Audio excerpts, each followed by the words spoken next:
Bonjour à tous, je suis Léa. Et moi, c'est Lorlaï. Nous sommes heureuses de vous accueillir dans ce nouvel épisode de I Am an Equestrian. Dans ce podcast, nous échangeons avec des professionnels de la filière équestre autour de discussions longues pour découvrir leur parcours, leur histoire et comprendre comment ces personnes inspirantes ont réussi à transformer leur passion en métier. Tous nos épisodes sont disponibles à l'écoute de façon permanente sur vos plateformes de streaming habituelles ainsi que sur le site internet et l'application de notre partenaire L'éperon. Il est de ceux qui ont su construire seuls une carrière florissante, armée de leur simple volonté de travailler et d'un talent qui, incontestablement, fit la différence. Dans ce sport comme ailleurs, on le sait bien, il y a eux et puis il y a les autres. Notre invité du jour, Grégory Wathelet, est évidemment l'un d'entre eux. De ces cavaliers partis de rien, partis d'un bout de terre où l'on pose candidement 3 barres et 4 chandeliers, avec l'envie démesurée de pouvoir partir au concours et d'atteindre, un jour, le haut niveau. Pour l'adolescent qu'était alors Grégory Wathelet lorsqu'il décidait modestement de devenir cavalier, le haut niveau, c'était déjà le niveau national. En 2021, Grégory, à l'aube de son 41e automne, remportait la médaille de bronze aux côtés de l'équipe belge aux Jeux Olympiques de Tokyo. Dans quelques instants, vous découvrirez l'histoire de ce cavalier doué, doté d'un feeling hors du commun et dont le sport et la réussite sportive et sociale n'ont jamais altéré ni corrompu le système de valeurs. En décembre dernier, nous sommes venus à la rencontre de Grégory pour enregistrer cet épisode au sein même de ses écuries, au sein même de ses terres familiales qui ont évolué et se sont redessinées au rythme de sa carrière. À l'instar de l'homme que nous avons rencontré ce jour-là, cet épisode est simple, authentique, sincère et sensé. J'espère sincèrement qu'il vous plaira, autant que nous avons apprécié cet échange privilégié avec le champion belge Grégory Wathelet. Pour ce nouvel épisode, nous sommes très fiers de pouvoir compter sur le soutien de la maison Bruno Delgrange, l'un des plus célèbres selliers français et dont la réussite n'est plus à démontrer.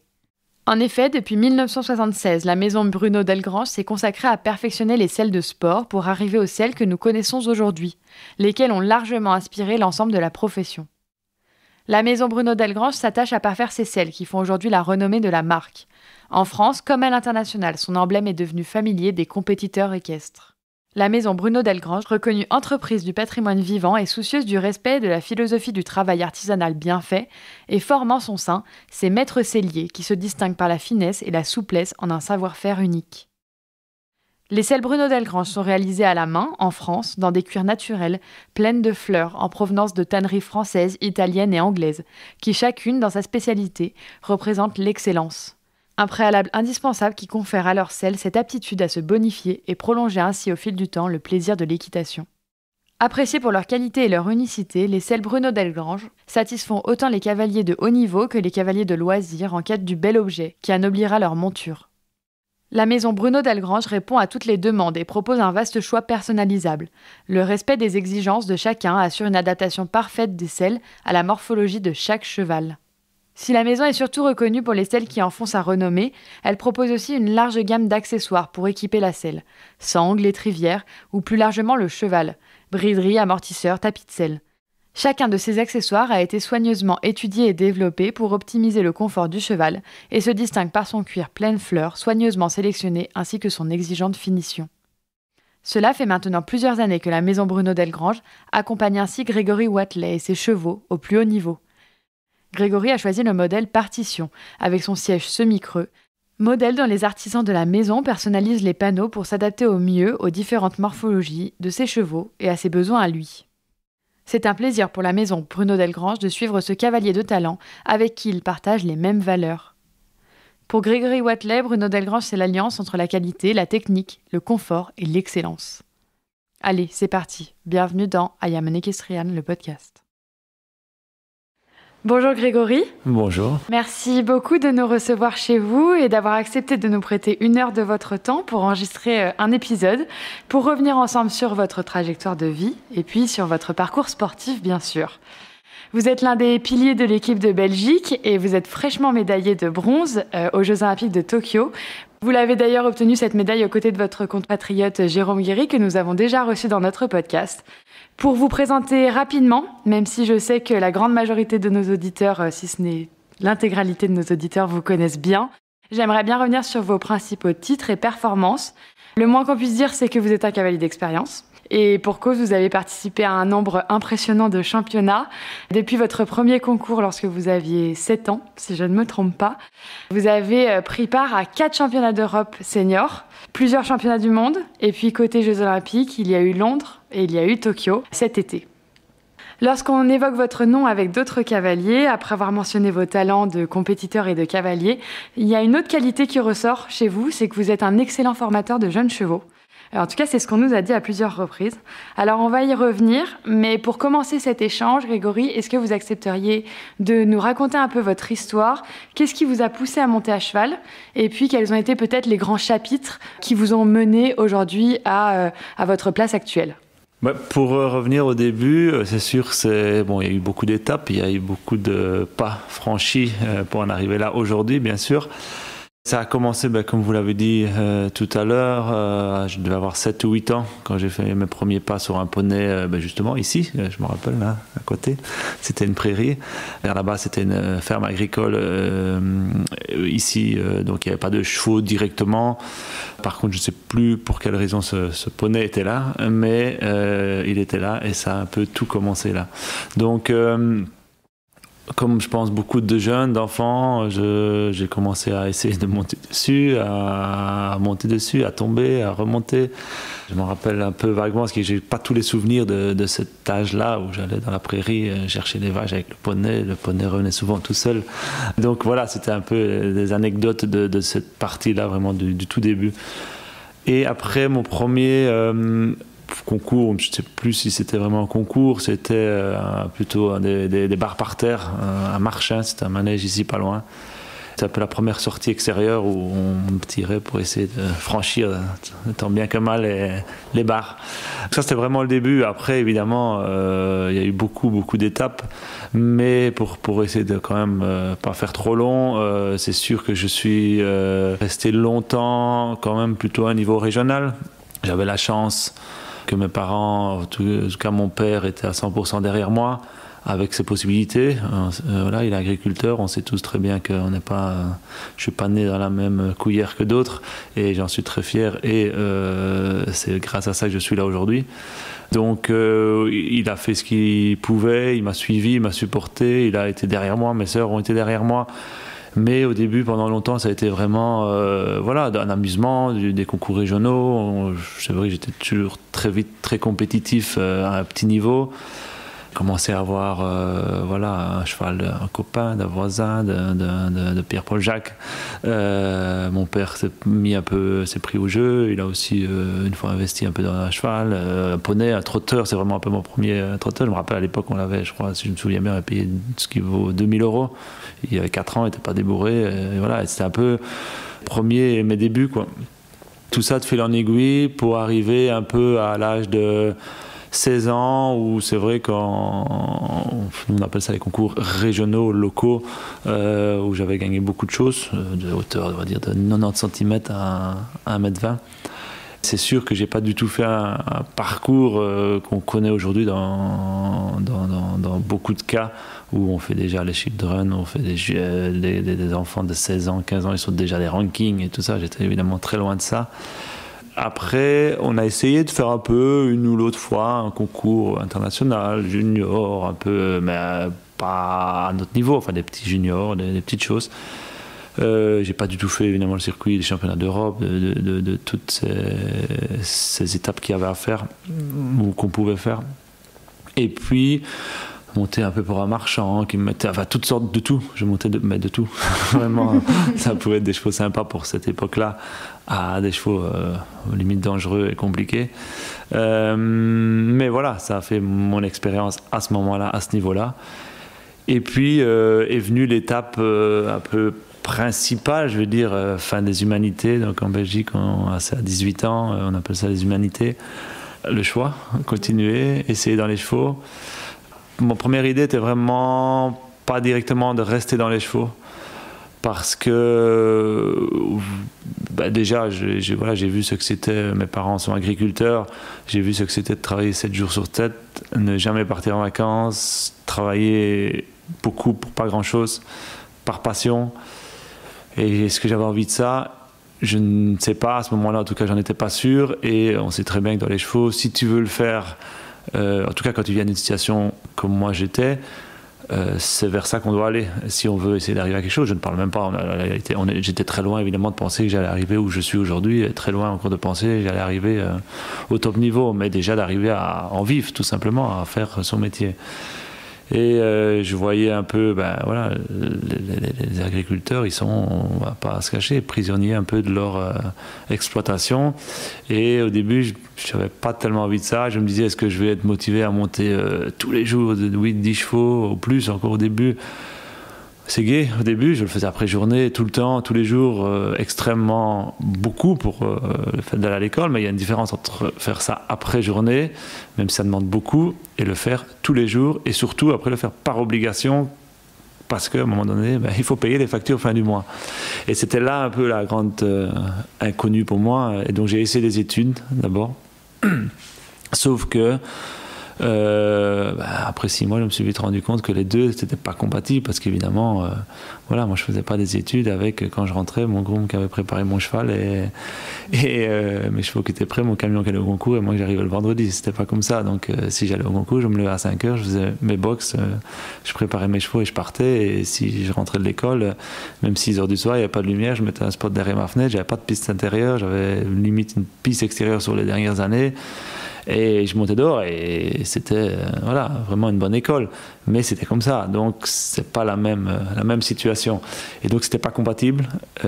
Donc à un moment donné, il a fallu faire un choix. Comme souvent, évidemment, mon père était pour que je tente, ma mère était plus pour les études. Et sauf qu'à un moment donné, j'ai pris la décision. J'ai quand même toujours été quelqu'un d'assez autodidacte, indépendant, prendre des décisions moi et après les assumer et faire pour que ça fonctionne. Et donc voilà, là j'ai franchi le pas. C'était la première grande étape de me lancer là-dedans. Et je me dis, je vais essayer. Je me suis dit, j'essaye un an. Je vais dire à mes parents, j'essaye un an. Si je vois que ça prend, je continuerai ou pas. Et si ça ne me prend pas, il est encore temps de continuer mes études. Et puis voilà, mais je suis encore là aujourd'hui. Donc ça a plutôt bien pris. Et voilà, donc ça c'était la première grande étape. Évidemment, grande étape veut dire aussi j'ai dû quitter ici. C'était une ferme agricole, c'était pas adapté pour en faire son métier professionnellement. Là, ça a été compliqué. Il a fallu là vraiment commencer de zéro, c'est-à-dire pas de camion, pas de matériel. Enfin, il faut acheter tout. Donc, il faut le gagner pour l'acheter. Donc là, ça commence. Et puis là, tu travailles, tu trouves, tu montes plein de chevaux, tu fais des journées qui n'en finissent pas. Commence à 8h, tu rentres à 11h du soir, tu descends le dernier cheval. Voilà, je l'ai fait pendant 2 ans. C'était dur. C'était dur, sauf qu'à un moment donné, c'était juste, honnêtement, sur du long terme, pas possible. Physiquement, tout, c'était... voilà, on arrivait fin du mois à travailler 16 heures par jour, mais vraiment, on travaillait, monter. J'avais pas de gond, j'allais monter, j'avais 8 chevaux à l'écurie. Évidemment, c'était pas du tout le même travail qu'on fait aujourd'hui. Hein. Il faut être réaliste avec ça aussi. J'arrivais au concours, les cycles, j'avais 30 chevaux de concours, des 4 ans, des 5 ans, des vieux, des jeunes, des nationaux, enfin tout. Et après 2 ans, je me suis rendu compte que si je voulais je voulais pas faire ça toute ma vie comme ça, je voulais évoluer un peu, essayer, même chose, pas encore ce que je fais aujourd'hui, mais essayer de devenir meilleur. J'avais pas directement d'entraîneur, j'ai jamais eu beaucoup d'entraîneurs avant, j'étais à gauche, droite par des entraîneurs locaux, des gens très intéressants, qu'on allait une fois par semaine, tous les 15 jours s'entraîner, qui était bien évidemment, mais j'étais pas du tout suivi comme beaucoup d'autres, pas de base de dressage, rien. Et là, je me suis dit, il faut vraiment que, si je veux vraiment le faire comme j'ai envie de le faire dans le sport et tout ça, parce que moi, j'étais pas quelqu'un vraiment pour le commerce. Évidemment, on en fait, mais c'est pas mon premier truc. J'aime la compétition, le sport. Et donc là, il fallait que je fasse quelque chose. Et faire quelque chose, c'était quoi ? Aller travailler pour quelqu'un. Parce que seul, je sentais que c'était pas possible. Donc l'étape, mais toujours avec l'idée de revenir travailler pour moi. Ça a toujours été évidemment le but. Parce que j'avais envie de créer quelque chose pour moi. Peu importe quoi, mais créer quelque chose. Soit une écurie de 8 chevaux ou 250 comme il y en a maintenant, il y a une différence, mais voilà, c'était vraiment... Sauf que voilà, à ce moment-là, j'ai une opportunité qui s'est mise au Haras des Hayet. Et ça, c'était, on va dire, la deuxième grande étape un peu où j'ai été travailler pour eux, où ils avaient beaucoup de bons jeunes chevaux. Pour moi, c'est une super place. Tout simplement, j'étais salarié, beaucoup moins d'emmerde, beaucoup moins de soucis. Ça, évidemment, on se rend encore plus compte quand on a été indépendant et encore plus compte quand on a une structure comme maintenant. Et là, en fait, tout était bien. Moi, j'ai quand même par moments eu un peu, même beaucoup de chance. C'est que là, je suis arrivé à un moment donné où l'élevage était jeune, moi j'étais jeune. Enfin, tout le monde était jeune. On a tous grandi ensemble là-bas. Alors, normalement, aucun cavalier ne restait là-bas parce que les gens étaient impossibles, compliqués. Mais voilà, moi j'ai un caractère assez facile. J'avais en tout cas un caractère assez facile. Donc voilà, j'ai passé au-dessus de beaucoup de choses et j'ai accepté beaucoup de choses parce que j'adorais faire ce que je faisais, les concours et tout ça. Et là, on a vraiment grandi et franchement, j'ai passé 4 années là-bas, si je ne me trompe pas. 4 super années. J'ai des super jeunes chevaux. J'ai vraiment gagné beaucoup dans les jeunes chevaux. Ce que je faisais un peu avant dans les régionaux, je l'ai fait dans les jeunes chevaux. Je crois une année, j'avais gagné championnat de France des 7 ans, championnat de Belgique des 7 ans, championnat du monde des 7 ans. Plus championnat de France des 5 ans. Enfin, on sautait beaucoup en France à cette époque-là. Voilà. Donc, et après ça, ces jeunes chevaux sont devenus plus vieux. Donc on a grandi vraiment ensemble. Pour terminer l'aventure là-bas, malheureusement ça s'est mal terminé. Mais à ce moment-là, j'étais quand même rentré parce que j'ai fait mes premiers pas dans l'équipe belge et j'étais quand même dans les 30 premiers mondiaux. Quand je suis parti là, j'étais de mémoire 27e mondial, je pense. Donc c'était évidemment pour moi, jamais j'aurais déjà pensé déjà y arriver si vite ou même y arriver. Et puis là, j'ai appris beaucoup, de plus professionnel, plus structuré, donner plus de base à mon travail, à mes chevaux, voilà. Même si ça restait quand même un système un peu, comme c'est un peu des fois le problème en France avec les jeunes chevaux la semaine, les vieux le week-end, donc t'as pas beaucoup de temps à la maison, donc pas beaucoup de temps de travailler, donc pas beaucoup de temps de donner des bases assez aux chevaux. Et puis là, est venu, voilà, ça s'est terminé pas très bien, comme ça devait à un moment donné se terminer, parce que c'est des gens très particuliers. Donc là, du jour au lendemain, t'as plus rien. Il faut rechercher quelque chose. Et là est venue cette 3e étape qui a été l'étape ukrainienne, qui était évidemment pour moi jamais que j'aurais pensé monter pour un autre pays parce que voilà, j'adore la Belgique. Enfin, j'adore la Belgique dans le sens, je suis pas fanatique de mon pays, mais je veux dire, je me voyais pas du tout représenter un autre pays. Je suis pas du tout, comme ça à vouloir changer pour changer. Voilà, aujourd'hui je pense beaucoup le savent, j'adore représenter mon pays, j'ai fait beaucoup pour mon pays et voilà, donc c'était vraiment pas du tout la première idée. J'avais la proposition, au début j'avais refusé, après en me rendant compte que peut-être pour passer encore cette étape que j'estimais qu'il me manquait de devenir encore un peu plus professionnel, plus de base, dans un contexte possible, parce que j'ai recommencé à mon compte à ce moment-là, ça veut dire redescendre en bas, mais ce qui ne me dérange pas, je l'ai toujours fait dans ma carrière, mais je sentais alors que je n'étais pas encore arrivé, peut-être au maximum que j'aurais pu arriver. Et moi, mon but dans tout ce que je fais, j'ai envie de me dire, au moins j'ai tout fait pour faire le maximum en fonction des possibilités à ce moment-là, peu importe quelles que soient les possibilités, même que ce soit à l'époque en régional, que ce soit en national, que ce soit après ou maintenant, ou encore maintenant dans l'élevage, dans le futur. Mais je vais me dire, voilà, j'ai en tout cas tout mis en place pour aller, comme voilà, j'ai un cheval pour aller au jeu, je vais en tout cas me dire, je ne veux pas regretter que je n'ai pas sacrifié beaucoup de choses pour me dire, là, je peux faire le mieux possible. Après, ça passe ou ça passe pas, ça évidemment, on n'a pas tout sous contrôle. Et donc là, j'ai pris l'opportunité, j'ai réfléchi beaucoup, parce que voilà, c'était pas très agréable de monter pour un autre pays. Et je l'ai fait, que je ne regrette pas du tout, évidemment, après coup, hein, c'est facile à dire, mais voilà. Mais toujours avec l'idée que quand j'arrêtais pour Onichenko, je revenais pour la Belgique. Ça a toujours été convenu comme ça. Et ce qui s'est passé, j'ai monté 2 années, de très belles années où j'ai encore évolué. Et voilà, quand j'ai terminé là-bas, je crois que je devais être 9 ou 10e mondial. J'ai eu quelques chevaux extraordinaires. Donc j'ai vraiment eu une situation où j'avais un peu de luxe, quoi, avec 8, 9 chevaux, ou 7, 8 chevaux, mais que des bons chevaux. Voilà, que je pouvais me concentrer sur le sport à 100%.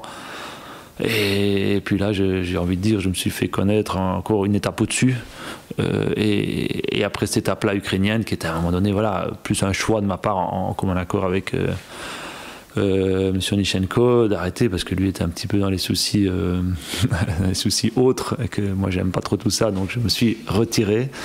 D'où, voilà, on était qualifiés pour les Jeux et j'ai pris la décision qui était dure parce que j'avais envie. À ce moment-là, on était proche justement d'aller aux Jeux. C'était un peu le but, le contrat allait jusque là.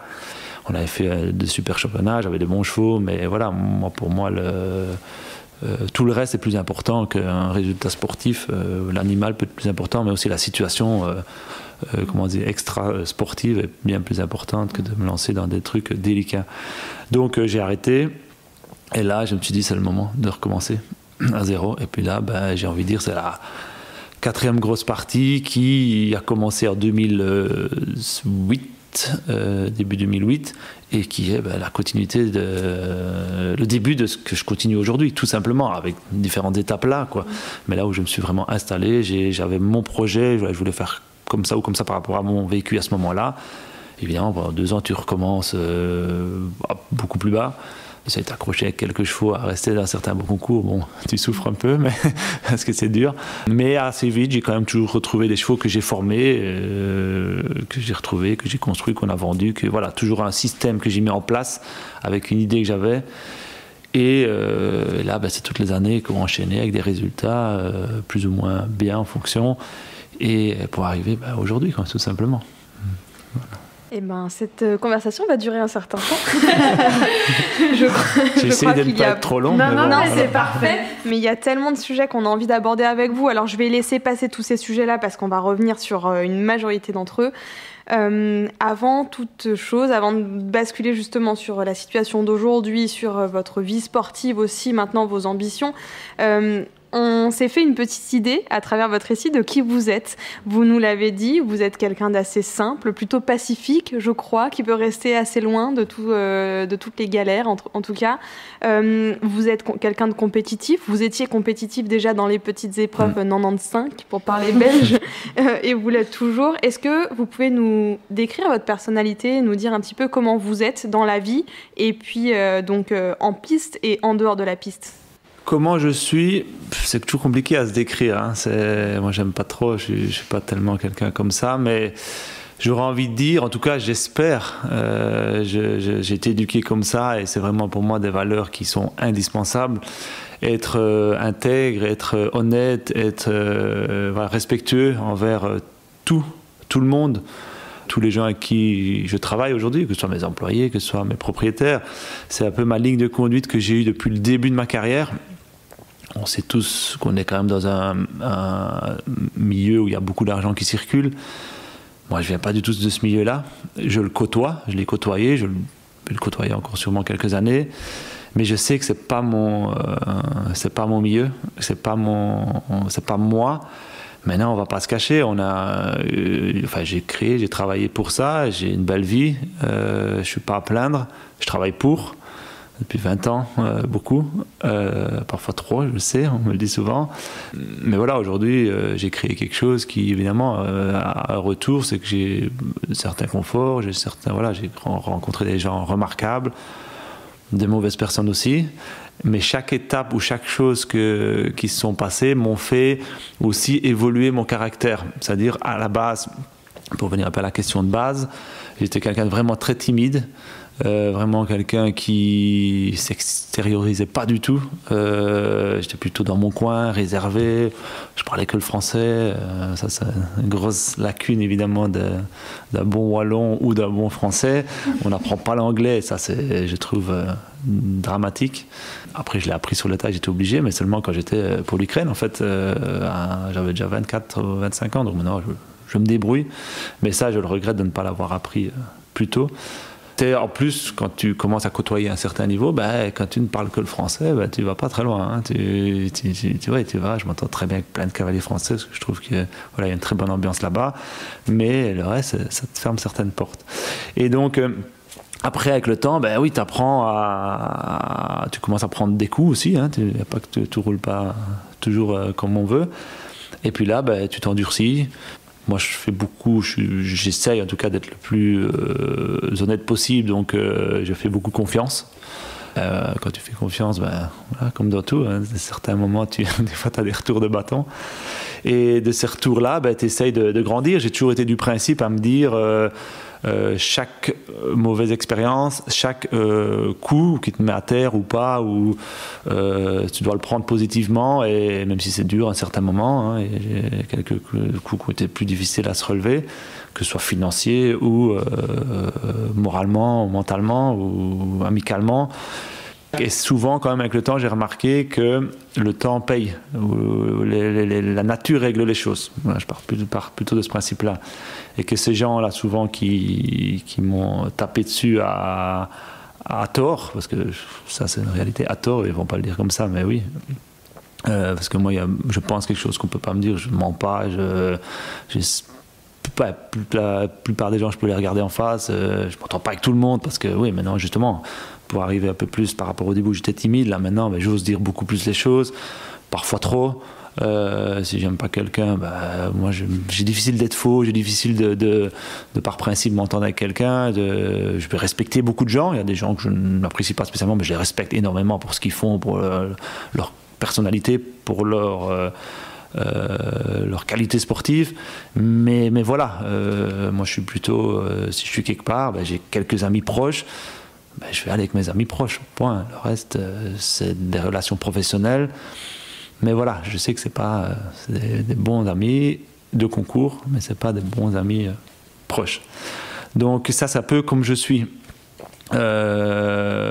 Après, le reste, c'est un peu plus aux autres de juger. Mais en tout cas, je veux essayer de garder ces valeurs-là. Et pour moi, c'est hyper important. Et d'ailleurs, c'est un peu, je pense, le résultat d'année en année, que depuis les dernières années, j'ai des propriétaires autour de moi extraordinaires, qui, la plupart, c'est devenu même des amis très, très proches. Même certains que je n'ai plus aujourd'hui, ou qui n'ont pas de chevaux aujourd'hui pour différentes raisons. C'est des gens, voilà, à Noël, ils viennent manger avec moi, et beaucoup. Et ça, pour moi, c'est presque plus ma fierté de dire j'ai créé quelque chose dans le sport, mais j'ai aussi créé quelque chose autour de moi qui, là, je pense, me ressemble un peu plus, où peu importe que ce soit le propriétaire millionnaire ou que ce soit l'éleveur du coin qui est, façon de parler, sans rien, pour moi, ça n'a aucune importance. Et j'ai des contacts avec quelques personnes qui sont vraiment incroyables. Et ça, j'en suis vraiment fier, parce que c'est gai de savoir que tu peux aussi compter sur eux, qu'eux peuvent compter sur toi. Et pour moi, ça peut-être rejoint plus ma personnalité. Ça a plus de valeur que ce que je vais avoir sur mon compte en banque, quoi. Ça, pour moi, je trouve ça plus important. La qualité par rapport aux relations que tu as amicales et autres, je sais que c'est pas toujours comme ça dans notre milieu, mais moi en tout cas c'est quelque chose que je veux essayer de garder. J'espère en tout cas que je suis dans cette ligne là. Si je ne l'étais pas, j'espère qu'on me le dirait en tout cas. Voilà. Je vais rebondir là-dessus, et à la fois aussi sur quelque chose que vous avez répété plusieurs fois au début, le fait que vous venez d'un milieu plutôt normal, votre père était agriculteur, mais vous aviez conscience, j'ai l'impression en tout cas, du sport et de ce que ça demandait en termes d'argent et financièrement parlant.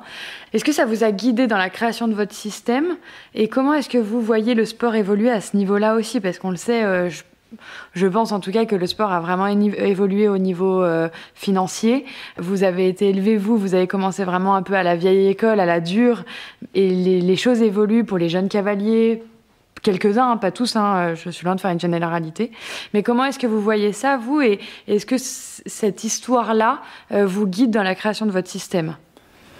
Énormément, tout le temps. Moi, j'ai un principe qui est simple, et c'est le même avec tous les gens qui viennent travailler ici, qui travaillent ici. D'abord, la base, il faut travailler, peu importe pour faire quoi. Mais ça va dans tous les métiers, dans tous les domaines. Si tu n'as pas envie de travailler, si tu n'as pas envie de te lever le matin, même quand tu n'en as pas envie, même quand tu es fatigué. Enfin, moi, j'ai été éduqué comme ça. Mon père, il a 65 ans maintenant, il n'est pas au mieux, il a tous les matins, même c'est moi qui dois le freiner.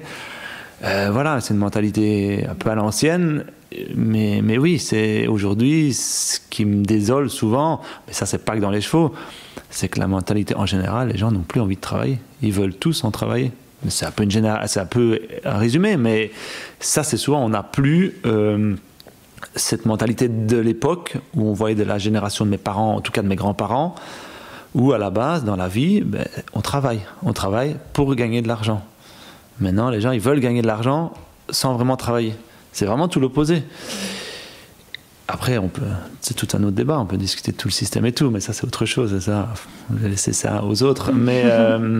Mais voilà, et donc tout ce que j'ai fait pour travailler d'une façon ou d'une autre, en travaillant au début, c'est ce qui m'aide encore aujourd'hui, évidemment. Oui, quand j'ai commencé, j'avais personne pour m'aider dans mes papiers, je me suis débrouillé, je pense que c'était assez débrouillard de ce côté-là. J'ai cherché. Aujourd'hui, moi, je fais presque tout moi-même. Hein. J'ai pas de secrétaire, j'ai 15 employés, j'ai 250 chevaux et toutes mes factures, tout passe par moi. Tous mes mails, tout passe par moi. Mes billets d'avion, les organisations, j'ai un œil sur tout. Alors, parfois trop, justement, c'est là que j'aimerais bien lever un peu le pied. Parce que je viens d'avoir un enfant et j'ai pas envie de passer à côté de ça, parce que ça, pour moi, c'est hyper important. Donc, c'est plus important que tout le reste. Donc c'est sûr que il faut que je m'adapte. C'est pas facile parce que quand tu es habitué de contrôler tout et d'avoir tout ce contrôle, par peur aussi justement de déléguer ou c'est pas fait comme tu veux, ou parce que justement je sais que pour construire ce que j'ai construit, je sais que des fois c'est fragile aussi. Des fois justement on rejoint un petit peu ce qu'on a dit tout à l'heure. On est dans un milieu où quand j'étais pour l'Ukraine ou autre, tu vois des choses, tu vois une fois en avion privé, en hélicoptère, tu vois les hôtels 5 étoiles, on va en concours, on va en hôtel 5 étoiles, on a l'impression après que tout est normal, mais ça c'est pas normal. On le fait, on le vit, ça existe, mais c'est pas la normalité. C'est pas 95%, pour pas dire 99% des gens sur Terre. Et il y a une petite chose que je fais parfois, de temps en temps. Là, j'ai un peu moins le temps et tout ça maintenant, mais le mardi soir, moi, je vais au football et je m'entraîne avec des gens de la région. Et ça, c'est génial. Là, tu vois des gens du village, des gens qui n'ont aucune notion, des gens qui n'ont pas trop de notion de ce que je fais, qui n'ont aucune notion de cette vie que nous on côtoie, et ça c'est génial. Des gens simples, des gens comme la plupart des gens, et ça c'est gai parce que tu serais vite déconnecté, mais justement le fait d'être un peu de savoir d'où je viens, ça t'aide aussi des fois à te dire non, ça c'est pas la réalité. Alors profitez évidemment de choses qu'on fait, qu'on gagne quand même heureusement, mais ça va, la réalité, non, c'est pas ça. Ça c'est bien de pouvoir le vivre, mais c'est pas là. Et donc tout ça fait que, oui, le monde évolue, change. Ce que j'ai fait il y a 20 ans, est-ce que je pourrais le refaire aujourd'hui? Je ne sais pas. Chaque temps a ses situations.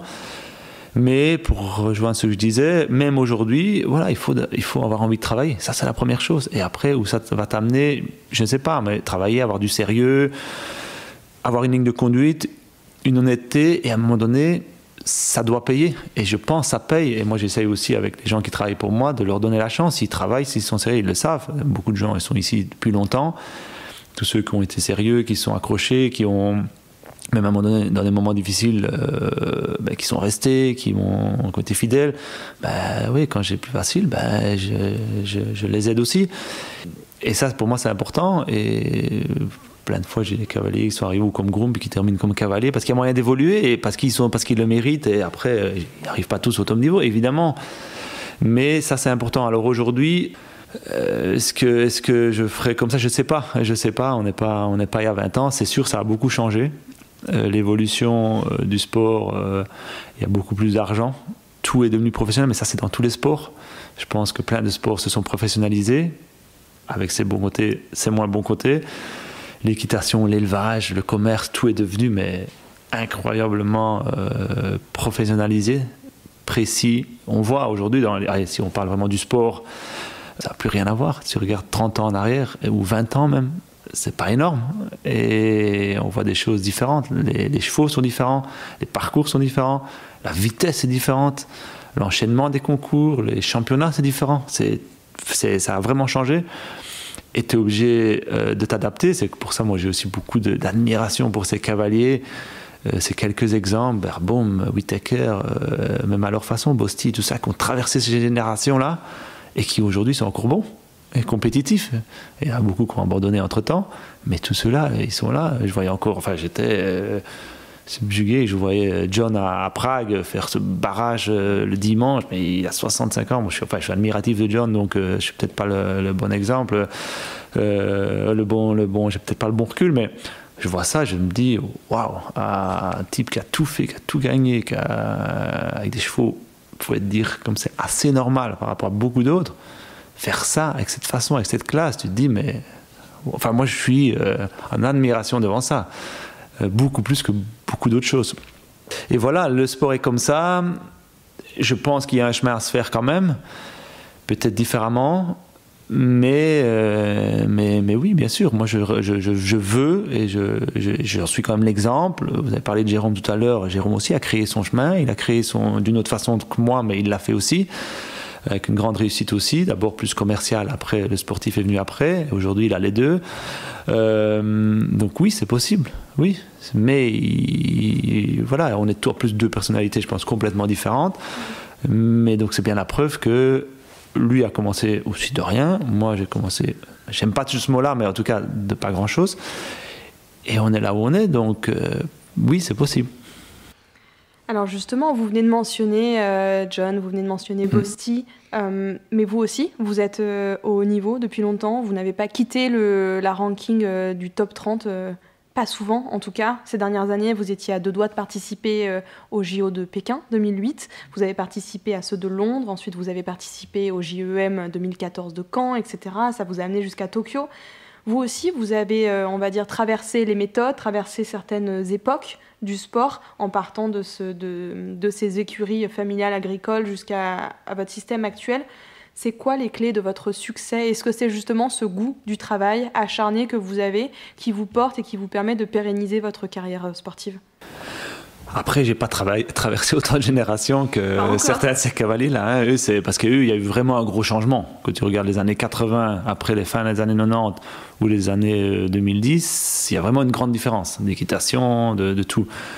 Moi, sur on va dire les 15, voire 20, mais en tout cas les 15 dernières années où je suis, c'est vrai, resté dans les top 30, 40 mondiales, ça a quand même moins changé de ce côté-là, je veux dire, vraiment l'évolution là. Après, c'est devenu beaucoup plus délicat, compétitif, plein de jeunes cavaliers, de talentueux cavaliers qui arrivent d'année en année, enfin on ne sait même pas d'où ils arrivent, et ils sont là, ils sont bons, ils sont forts, ils sont bien équipés, ils montent bien. Donc ça c'est énorme, ça c'est vrai que ça change d'année en année énormément.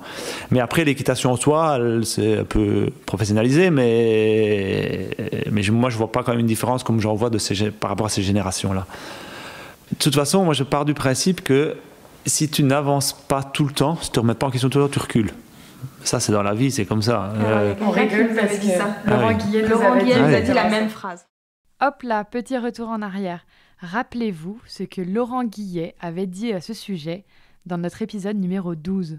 Je vous laisse écouter ces quelques mots avant de reprendre le fil de notre discussion avec Grégory Wathelet. Comment tu fais pour garder toujours le même enthousiasme et l'envie d'aller dans le commerce, de continuer de monter à cheval, de faire tourner ton écurie, etc. Là, l'envie, c'est ce qui fait aller de l'avant. Je pense que si on s'arrête, on recule. Donc, il faut toujours avoir envie d'aller en avant. Ah non, mais c'est vrai, mais ça, c'est une certitude. Si aujourd'hui, tu te dis, voilà, j'ai quelque chose d'acquis, je me maintiens sur mes acquis, ben, tu recules. Parce que le monde avance. Tout le monde avance. Tout évolue. Ou alors s'il y a un sport qui avance pas, alors c'est que c'est un sport qui est en régression, donc c'est différent. Mais l'équitation est tout le temps en développement, en évolution, mais assez vite, je dois dire. Les concours, enfin tout, l'élevage. Donc tu dois tout le temps déjà penser à travailler. Et moi, voilà, ce que vous l'avez dit tout à l'heure, j'ai construit beaucoup de chevaux, enfin tous presque. Je continue à en construire. Ben, tu dois déjà, quand tu as aujourd'hui que tu rentres à 4 ans, te dire, mais oui, mais est-ce que c'est un 4 ans qui pourrait correspondre au sport dans 5 ans? Parce que c'est pas demain, c'est dans 5 ans. Et en 5 ans, on voit comme ça évolue, ça peut changer. Donc oui, tu dois penser à ça, aller vers ça, et essayer de voir le futur. C'est pas toujours évident, mais c'est clair qu'on va vers un futur où il faut des chevaux aujourd'hui rapides, respectueux, intelligents, Oui, avec un super bon mental, quoi, parce que tu vois ce qu'on leur demande aujourd'hui, la vitesse. Enfin, je sais pas, je vois encore ce barrage dans le top 10 à Genève, tu te dis, mais même sans les barres, tu irais presque pas plus vite, quoi. Et enfin, je dis toujours un peu, c'est 2-3 chevaux qu'on a pour le moment qui sont hors catégorie, c'est Ronaldo, Messi dans l'équitation, quoi. Tu peux les vraiment comparer à ça. Il y a des très bons cavaliers, des très bons chevaux, il y a des très bons joueurs, mais tu as 2-3 extraterrestres au-dessus, chevaux qui sont, voilà, atypiques, particuliers, peu importe, mais qui sont hors normes. Et donc oui, l'évolution, tu essayes de suivre, j'ai envie de dire, d'être assez intelligent pour voir comment ça évolue, pas rester justement... Je vois un peu, on va dire, on parlait souvent avant de l'équitation allemande, par exemple, l'équitation dure, fermée, tout ça. Mais tous les bons cavaliers allemands, Daniel Desseur, Marcus Henning et tout ça, ils évoluent. Enfin, ils ont une équitation, ou certains avaient déjà une équitation un peu en avance, ou d'autres, ils s'adaptent. Mais ceux qui sont restés un peu anciens, Frank Slutak, qui ne montent plus maintenant, mais les anciennes générations, on en voit encore de temps en temps des Allemands, un peu des vieux Allemands comme ça, qui ont une équitation un peu dure, mais c'est plus moderne. Aujourd'hui, voilà. T'es plus nulle part. Oui, non, t'es plus nulle part, t'es plus compétitif, comme ça. Et ça, je dois dire chapeau un peu. On a un bon exemple en Belgique, t'as un cavalier comme Ludo, qui a arrêté, qui a été un super cavalier, qui a gagné beaucoup pendant des années, qui a arrêté, il a mis l'accent sur ses enfants, à juste titre, parce qu'ils étaient très forts. Et puis d'un coup, s'il était resté comme il y a 8 ans, avec le physique qu'il y avait il y a 8 ans, aujourd'hui, je pense qu'il serait nulle part. Non, peu importe la raison pourquoi, il s'est affiné, il est devenu plus sportif, il revient, il a 58 ans, et il n'est pas du tout ridicule.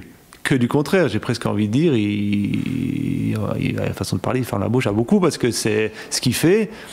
Moi je dis chapeau, à son âge, revenir avec cette motivation-là, avec des bons chevaux, mais les chevaux qui montent, c'est les chevaux que ses enfants ne voulaient pas spécialement monter. Et il a encore montré ce week-end, il fait une Coupe du Monde, donc on ne parle pas de 2 étoiles, il fait une Coupe du Monde et il n'est pas du tout ridicule. Donc quand tu es intelligent, que tu es quand même sportif compétiteur, tu t'adaptes et tu vas, et puis tu te dis un jour, tu essaies d'aller vite, et puis tu auras quoi, non mais je suis plus assez vite, tu es obligé d'aller plus vite. Et puis tu t'adaptes. Et les chevaux aussi. Et on dit souvent, t'as pas de chevaux lents. Enfin, t'as des chevaux plus lents que d'autres, évidemment. Explosion, voilà, quel homme va toujours être plus lent qu'Explosion dans n'importe quelle situation. Mais les cavaliers rendent les chevaux rapides. On a parlé de Bosti, n'importe quel cheval, il est vite avec lui. Un peu moins vite, évidemment, certains chevaux, mais quand même, t'as des cavaliers lents, t'as des cavaliers rapides. Et c'est comme ça. Mais aujourd'hui, t'as de plus en plus de rapides. Aujourd'hui, tu vois un barrage... tu vois le Grand Prix de Genève, tu dis qui peut le gagner, il y en a au moins, en tout cas une trentaine que tu te dis, ils peuvent le gagner, quoi. Qui peuvent, 40 qui peuvent être bien placés. Et c'est ça qui est beau. Mais c'est ça qui est dur aussi, parce que combien de fois tu fais petit 4 points, tu te dis, c'est super et tout, ou même 8 points, tu appelles ton propriétaire, il sautait magnifique, il a 8 points. Ah oui, mais 8 points, mais t'es 33e. Ben oui, mais c'était bien quand même. Et ça, c'est la réalité. Ça se joue à peu de choses. C'est pas comme dans beaucoup de sports. C'est ça qui est beau, je trouve, en équitation. Frustrant parfois, difficile parfois. Mais voilà, en Formule 1, tu regardes la Formule 1, il y a un suspense incroyable, mais il y en avait 2. Il était 2. Depuis 5 Grands Prix, c'était 2. C'est comme si depuis 5 Grands Prix, tu te dis, entre King Edwards et Explosion, il y a un combat. Et les autres, ils courent de toute façon pour la 3 et 4e place. Mais non. Heureusement, Explosion peut faire 2 fautes. Heureusement, King Edwards peut faire une faute. Mais voilà, c'est ça qui est beau. En tout cas, moi, c'est ça que j'aime bien dans ce sport. Nous aussi. Je voudrais réagir aussi sur quelque chose que vous avez dit tout à l'heure. Vous venez de devenir papa. Ça fait pas très longtemps. D'ailleurs, je crois savoir qu'il y a une petite anecdote, si je peux appeler ça comme ça, qui s'est passée au moment de la naissance de votre enfant. Est-ce que ça vous a fait changer votre vision des choses sur votre sport, sur votre carrière sportive et professionnelle ? Comment est-ce que vous avez vécu Tokyo aussi, suite à cette naissance ? Est-ce que vous pouvez nous parler un peu de ça et de l'importance que ça a aujourd'hui par rapport à votre métier ? Oui, ça a fait changer ma façon de voir les choses, mais déjà avant ça. C'est-à-dire, ce qui a fait changer, c'est que, comme je l'ai dit, pour faire tout ce que j'ai fait, tu dois faire des sacrifices, tu dois laisser beaucoup de choses de côté, beaucoup. Et on ne va pas se cacher, de vie privée, on en a peu, pas. Voilà, c'est un choix. Si tu veux être sous la lumière dans le Grand Prix d'Aix-la-Chapelle et gagner et t'applaudir, il faut accepter que plein de fois, tu as fait plein de sacrifices. Et tu as laissé des choses de côté, c'est normal, que ce soit la vie privée et autres. Même chose, si tu ne veux pas laisser ces sacrifices-là, accepte alors peut-être de ne pas être sous les feux de la rampe à un moment donné. Mais déjà, quand j'ai rencontré ma compagne aujourd'hui, ça m'a fait un peu déjà me dire que peut-être j'avais l'envie de me stabiliser un petit peu. J'approchais les 40 ans, enfin à ce moment-là j'avais 37, 38 ans. Tu te dis à un moment donné, ouais, tu as peut-être envie d'autre chose que de voyager tous les week-ends, faire ta valise, la redéfaire, la refaire, partir. Si c'est super, mais à un moment donné, ouais, peut-être pas que ça. Mais la machine est en route, donc tu n'arrives pas à arrêter. Alors ce qui a fait, en tout cas, je parle vraiment personnellement, je ne suis pas du tout en train de dire que c'était bien, mais pour moi, ça a été bien, je ne parle pas financièrement, le Covid. Parce que tout simplement, et je l'ai entendu de beaucoup de cavaliers, beaucoup n'osent pas trop le dire trop haut, mais, parce qu'on va nous dire encore, les cavaliers se prennent pour qui et tout ça, mais ça nous a obligés à rester à la maison. Et avec l'inquiétude qu'elle avait, évidemment, hein, qu'est-ce qui va se passer, comment, le commerce, les concours, voilà, évidemment, hein, on n'a pas ceux qui ont un parachute au-dessus de leur tête avec de l'argent, ben oui, il y avait des inquiétudes. Mais comme on n'avait pas le choix, parce qu'avant, tu pouvais rester 2 semaines à la maison si tu t'organises, mais on le faisait jamais ou quasi jamais. En général, moi je faisais 50 concours par année. Et là, tu étais à la maison. Et puis, ben, ça nous a permis, moi et beaucoup d'autres, je parlais avec beaucoup d'autres, à se rendre compte, en fait, on est bien à la maison aussi. On est bien, une fois, rentrer à 6h le soir et regarder la télé et faire un truc autre, normal, être là le dimanche, à vous dire, tiens, qu'est-ce qu'on va faire le dimanche, voilà, aller promener le chien, aller faire un truc, et c'est gai. Et ça, pendant 3 mois, en fait, et ça, c'est ce qui m'a fait à un moment donné peut-être encore plus réfléchir à ce que j'avais déjà réfléchi un peu avant, à me dire qu'après les 3 mois, quand les concours ont recommencé, à me dire, et ça m'a presque fait peur, je n'ai pas tellement envie d'aller au concours. Et là, et j'étais pas le seul, hein. Beaucoup ont dit, ouais, faut aller au concours. Et ce qui a été aussi un peu dur dans le relancement, parce qu'on sait très bien, si tu fais du 4-5 étoiles, il faut être motivé, il faut être dans le truc, il faut être dans le coup, et au début, bah, ouais, c'était un peu en dents de scie, parce que ouais, t'allais au concours, mais t'étais pas vraiment dedans. Il y avait le fait aussi, on ne savait pas les concours qui allaient avoir lieu et tout ça, évidemment, mais même, c'était presque une punition d'aller au concours. Et ce qui est bien, quelque part, parce que ça veut dire qu'au moins, on s'est rendu compte que peut-être, on devait faire d'autres choses à côté, ou peut-être il y avait d'autres choses importantes à côté. On va pas se cacher, la motivation revient vite, l'enchaînement revient vite, mais quand même, tu te dis, voilà, t'as plus peur d'être à la maison. Ou de te dire, tiens, je vais pas avoir de concours, je vais pas faire de concours, où tu as envie de ne pas en faire pour être un peu à la maison. Et là, ben, ça rejoint l'autre étape que, ben, évidemment, quand tu deviens papa, ben, oui, on ne va pas l'expliquer, beaucoup le savent, on ne va pas refaire, ben, c'est quelque chose d'extraordinaire. Voilà, ça n'a pas d'explication, c'est quelque chose que tu as envie. Et surtout que moi, j'étais dans une situation où j'étais prête pour. Et encore plus aujourd'hui, quand je vois... Et j'ai la chance d'avoir une compagne extraordinaire qui s'occupe du petit, mais à merveille, et qui vit pour lui. Mais c'est un travail à temps plein. Et quand tu ne l'as pas, tu te dis, ouais, c'est du boulot. Mais je me dis, j'aurais eu il y a 10 ans, ben, je ne sais pas comment j'aurais fait. Financièrement, hein, parce que voilà, ça a un coût, il faut le dire, et au niveau de l'organisation. Et au niveau de la stabilité du couple, la chance, voilà, on s'entend, ça marche super, super bien. Donc voilà, donc tout ça est réuni pour que ça fonctionne bien, que ce soit facile, que ça roule. Et pour justement, donc ça me motive encore plus. De temps en temps, ben voilà, j'ai fait Prague, j'ai dit après Prague, 2 semaines pas de concours. Jamais j'aurais fait ça dans le passé, enfin, ou très rarement. Mais non, jamais, je veux dire.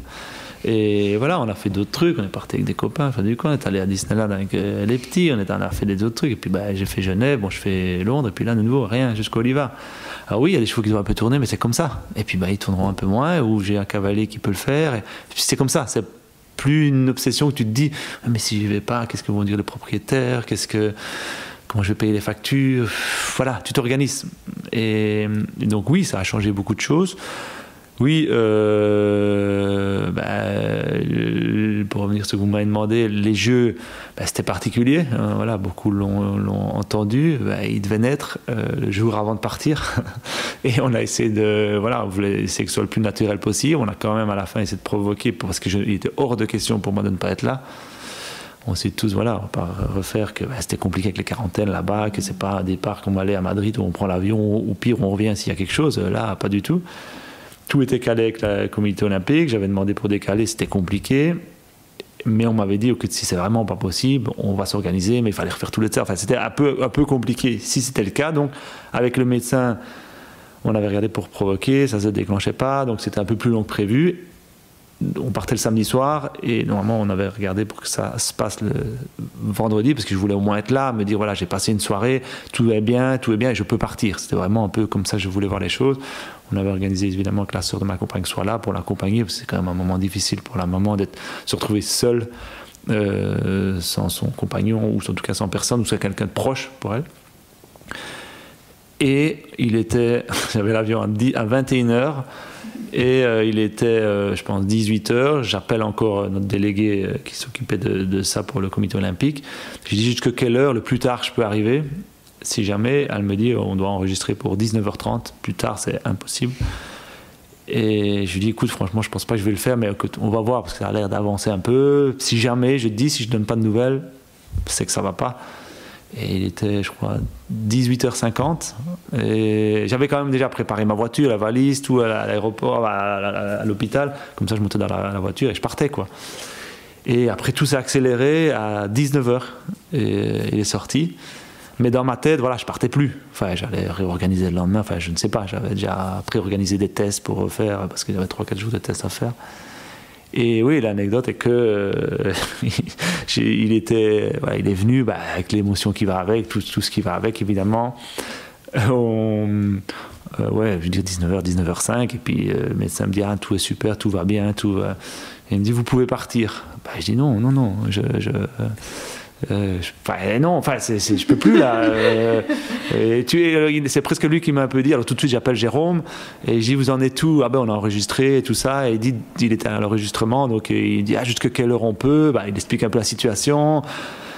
Jusqu'à 20h maximum, on peut encore faire vraiment une exception. On attend. J'étais 19h10, j'avais quand même 3/4 d'heure de route, garé, aller là. Et puis, on est là, j'y vais pas. Et puis, à la fin, elle m'a dit, vas-y. Et j'y étais, j'ai démarré. Et puis, je suis allé à l'aéroport, je crois, je suis arrivé pour m'enregistrer, il était 8h moins 2, moins 3. Et je croyais, il m'attendait, quoi. Et voilà, tout s'est fait très vite dans l'émotion, dans la précipitation. Et puis, oui, après, arriver au jeu, oui, c'est un peu dur parce que tu dois quand même te concentrer sur le jeu. Bon, la chance qu'on avait, on avait une semaine à se faire chier. Alors, on va pas se cacher. Donc voilà, et qu'aujourd'hui les technologies, FaceTime et tout ça, évidemment, on était énormément en contact. La chance aussi que tout s'est bien passé, tout s'est bien déroulé. Elle avait sa sœur près d'elle. Et voilà, mais c'est vrai que c'était plus juste que ça, c'était impossible. Ça, c'était à 5 minutes près, je ne pouvais pas partir, en tout cas ce jour-là. Doublement content de rentrer, une médaille autour du cou et votre fils qui vous attendait, que vous aviez à peine aperçu. Évidemment. Après, comme je le dis, on s'est vu beaucoup tous les jours, par FaceTime et tout ça. Mais oui, évidemment, quand on rentre et qu'en plus, il y a cette médaille, il y a...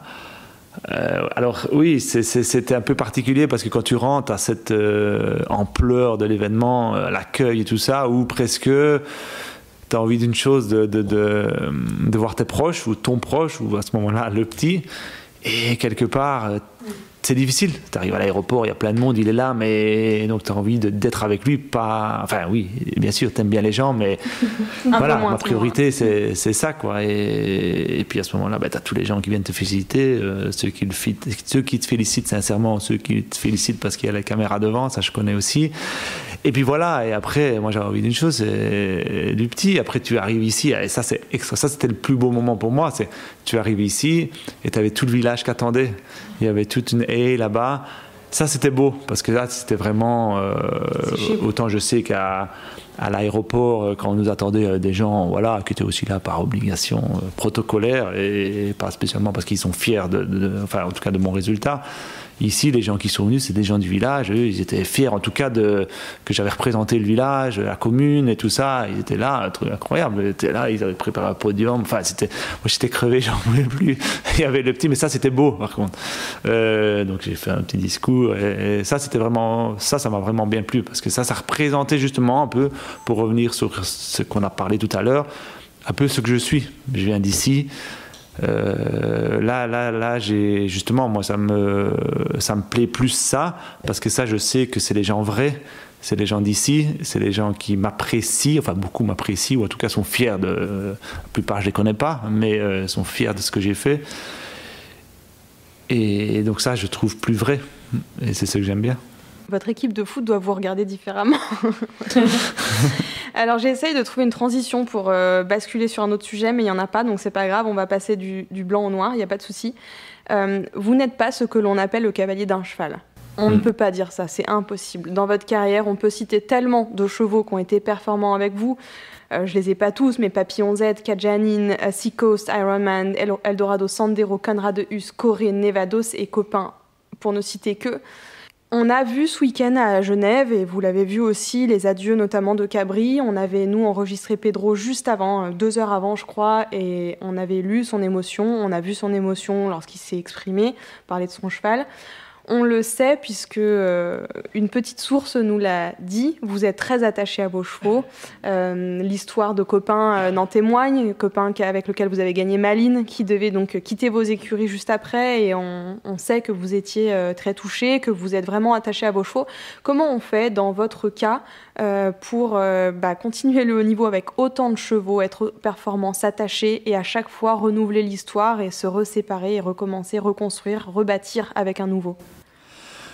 Comme je l'ai expliqué tout à l'heure, on évolue avec le temps. Mon caractère a évolué. C'est dû aussi à des situations, comme vous l'avez expliqué, certains coups durs. Depuis le début, j'ai dû former des chevaux. Ça a été ma vocation, parce qu'en aucun cas, on pouvait acheter des chevaux tout faits. J'avais pas de mécène derrière moi. Donc j'ai toujours dû former, j'ai toujours dû vendre. Je suis pas marchand, mais souvent je l'entends, hein, tu vends rien. Si, j'ai vendu beaucoup de chevaux, mais je ne veux pas être appelé comme un marchand, parce que je suis un peu...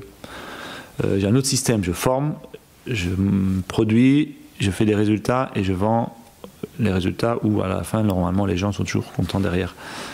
Après, oui, j'ai eu la chance d'avoir quelques vraiment bons chevaux, que j'ai plus ou moins trouvé en fonction des situations, que moi j'ai acheté, découvert. Alors celui à 5 ans, celui à 7 ans, 7 ans c'est déjà quand même dans les plus vieux, parce qu'après, voilà. J'ai eu très peu ou pas de chevaux plus vieux, en tout cas peut-être un peu plus ces dernières années, mais à cette époque-là, faits. Je les ai tous faits, ça c'est sûr. Après, oui, comment, pourquoi, à la base c'est une obligation. Tu dois former. C'est vital, tu dois vendre. Donc, je dis, je ne suis pas quelqu'un d'argent, j'ai toujours privilégié quand même le sport avant. Je suis plus de cette trempe comme Steve qui va lui faire tout pour le sport avant le commerce. Mais on est obligé de faire du commerce. Et à ce moment-là, moi j'ai eu un principe où j'avais toujours beaucoup de chevaux, je formais toujours beaucoup parce que j'avais peu de chevaux qui restaient longtemps chez moi, vu dès qu'ils étaient à maturité, dès qu'ils étaient prêts. Voilà, vous en avez cité quelques-uns, mais oui, il y a eu Mozart, Lantinus. Copain d'une autre façon, mais Conrad, Cortés, tous ces chevaux-là à cette époque-là, et puis maintenant plus récemment d'autres, Conrad aussi, voilà, tout ça. Donc c'est tous des chevaux qui étaient amenés à être vendus assez vite, 8, 9 ans, 10 ans, donc la carrière au niveau, vous avez une année, si tout allait bien. Je prends Cortés qui a été pour moi le meilleur cheval que j'ai eu dans ma carrière, je l'ai eu, et on l'a vendu début des 9 ans, donc il y a déjà 8 ans, il faisait des Grands Prix 5 étoiles, et deuxième la Coupe du Monde à Malines, fin des 8 ans, donc c'était très court. Le seul que j'ai pu garder une fois un peu plus longtemps, c'était Conrad, où j'ai pu faire 2 championnats, c'est la première fois que ça m'arrivait, et c'est ça, et je me dis, ah oui, c'est quand même gay, parce que tu le connais plus, tu connais bien, d'ailleurs j'ai fait ma médaille d'argent avec lui. Et puis maintenant, avec Nevados, Corée, ça c'est différent. C'est des chevaux que je garde et qu'on garde, ou qu'on a mis en place un autre système pour les garder. Mais c'est vrai que ça a toujours été l'obligation de former, de les construire, certains à contre-cœur les voir partir, et devoir les vendre. Et puis voilà. Mais après, en fonction de l'évolution aussi, tu as des chevaux avec qui tu étais attaché. Vous avez donné l'exemple de Lantinus, par exemple, a été vendu. Oui, voilà, ça fait partie d'un business et tout ça. Copain a été repris. Bon, moi, j'étais pas attaché directement au cheval concrètement, parce que je trouve pas du tout que c'est le meilleur cheval que j'ai monté de très loin, pas le meilleur cheval que j'ai monté dans ma carrière. Mais voilà, je l'avais vraiment construit. C'était un cheval que j'avais vraiment construit pour arriver là depuis qu'il avait 6 ans. Il était très loin d'être bon, talentueux et jeune, et on l'avait amené dans un programme, tout, pour justement, au moment où il gagne une Coupe du Monde, où tu arrives un peu au sommet, quoi, avec plein de bons résultats jusque-là. Et pour une raison d'un propriétaire malhonnête, enfin voilà, faut pas revenir là-dessus, le type, il était vraiment pas du tout ce que j'ai envie d'avoir comme personne autour de moi aujourd'hui. Mauvaise foi, tout, donc il te le reprend comme ça. sans aucun scrupule, en plus à moitié en t'insultant, à moitié en te faisant passer pour un moins de rien. Donc tout ça est dur, surtout d'une personne qui à la base en plus est une connaissance proche, et attaquer pour des choses fausses. Et ça c'est dur parce que c'est pas tellement là directement c'est une chose de perdre le cheval, mais le 30 décembre tu passes de peut-être la plus belle émotion de gagner une Coupe du Monde dans ton pays. La première fois que tu gagnes une Coupe du Monde dans ton pays, c'est quand même, ça arrive pas à tout le monde. À 10 minutes après, on t'annonce que tu reprends le cheval que tu construis depuis 4-5 ans à moitié gratuitement, enfin soit, ça c'est encore des autres débats, et que on t'insulte à moitié parce que t'es qu'à moins que rien. Enfin, c'est dur. Là, c'est dur. Et là, t'es content d'avoir, justement, je me rappelle, le soir même, on partait en voiture avec Steve en vacances. Et là, t'es content d'avoir de vrais amis comme ça pour t'aider. Parce que là, tu encaisses. Mais par contre, ça te rend plus dur. Ça te rend plus fort. Et de nouveau, ce que j'ai expliqué, pour une petite parenthèse par rapport aux Jeux, j'avais décidé de quitter l'Ukraine avant d'aller aux Jeux à Pékin, donc j'ai pas eu les Jeux. Là, je me dis, j'ai un cheval pour aller aux Jeux. En Belgique, en plus, à ce moment-là, on n'était pas équipé comme maintenant. On n'avait pas un piquet de chevaux. Il y avait Vigo à ce moment-là, il y avait Valentina, mais il n'y avait pas grand-chose d'autre. Donc j'étais plus qu'en bonne liste pour être dedans. Et du jour au lendemain, plus rien. On est le 30 décembre, plus de solution. J'avais même, pour aller plus loin, refusé 1 ou 2 chevaux exprès pour ne pas faire d'histoire, pour pouvoir regarder ces chevaux-là. Enfin, soit plein de paramètres qui font que c'est dur à accepter. Et même si après coup, ça m'a donné plein d'autres bonnes choses, comme je disais tout à l'heure, une chose souvent amène d'autres choses qui aujourd'hui sont 10 fois mieux que ce que j'aurais eu si j'étais resté avec ce monsieur-là. Donc j'ai envie, des fois, je lui dis même secrètement merci. Mais parce que de toute façon, on voit où je suis aujourd'hui, on voit où il est aujourd'hui. Mais ça, c'est pas très grave. Moi, je vis pas du passé, j'essaie d'avancer. Et après, voilà, l'histoire des Jeux, j'ai dit encore les Jeux qui s'échappent, et c'est pas possible. Et de là, on a essayé de trouver Kadjanine, Philippe Gerda m'a aidé énormément, en parallèle avec Patrick Spitz qui était propriétaire. On a fait un projet compliqué, parce que c'était une jument compliquée, mais voilà, on est allé à fond dedans. Pour une fois, cette fois, je réfléchis beaucoup à tout ce que je fais. Ça, j'ai dit, je tente, on a pris les risques. Ça a payé, on y est arrivé. On a fait un truc en peu de temps incroyable, donc j'ai pu aller au jeu, pas avec la meilleure jument, pas dans les meilleures conditions, mais j'ai pu le faire. Donc après, pour revenir sur ce qu'on discutait, toutes ces étapes-là ont fait que, oui, avec certains chevaux, j'étais plus attaché. On va pas revenir là-dessus, sinon ça va me faire pleurer. Forlap était très très attachant, donc oui, je me suis attaché énormément. Donc, le fait de l'avoir perdu d'une autre façon, oui, ça c'était très dur. Et après lui, je me suis dit, jamais plus je vais m'attacher à un cheval. Parce que, alors, je veux bien m'exprimer aussi, plus m'attacher à un cheval. Je prends l'exemple, j'ai ma petite jument qu'on a élevée qui s'appelle Argentina. Voilà, on a eu des offres l'année passée et tout ça. J'ai dit, cette jument-là, elle est née ici, mon père l'a élevée. Je sais que pour mon père, il est comme moi, il va jamais se mettre en avant, il va jamais le dire, mais c'est une fierté énorme. Elle a été championne de Belgique dès 7 ans. J'ai mis dans le groupe, je l'ai fait investir, mais vraiment plus pour dire, ma bonne propriétaire Judith, qui a fait tellement de choses pour moi, parce que comme ça, on a un projet, elle, mon père, moi, on a la jument et on a dit, celle-là, elle part pas, elle reste ici. Peu importe ce qui arrive. On peut me donner qu'est-ce qu'on veut, parce que voilà, je sais que d'autres, ils la vendraient. Moi, il y aura des questions, sauf s'il y a une situation externe qui fait qu'on doit, mais voilà, parce qu'elle a quelque chose de particulier.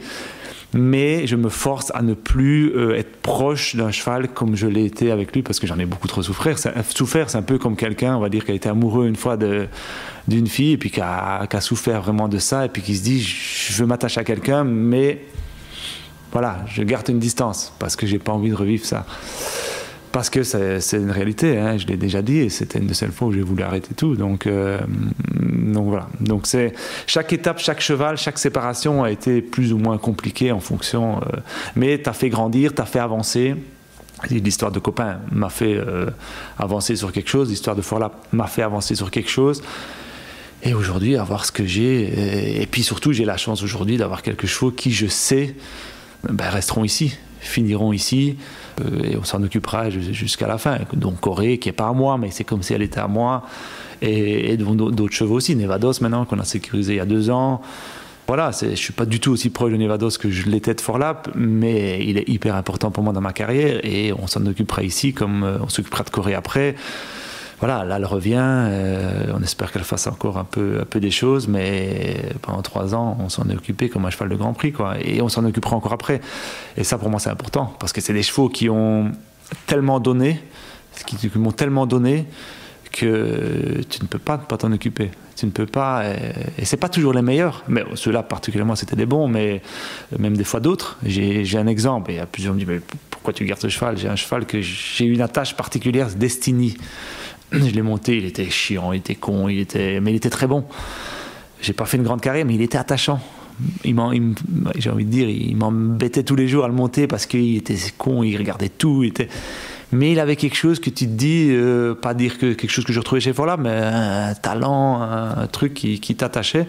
Et quand il s'est blessé, qu'à la fin on a décidé de mettre un terme à ma carrière, j'ai dit au propriétaire, est-ce que je peux le garder ici? Et il est ici, il est dans mes prairies avec Riesling, avec d'autres chevaux que j'ai. Et pourquoi? Voilà, parce que j'avais pas envie qu'il aille quelque part où il allait tomber chez des autres.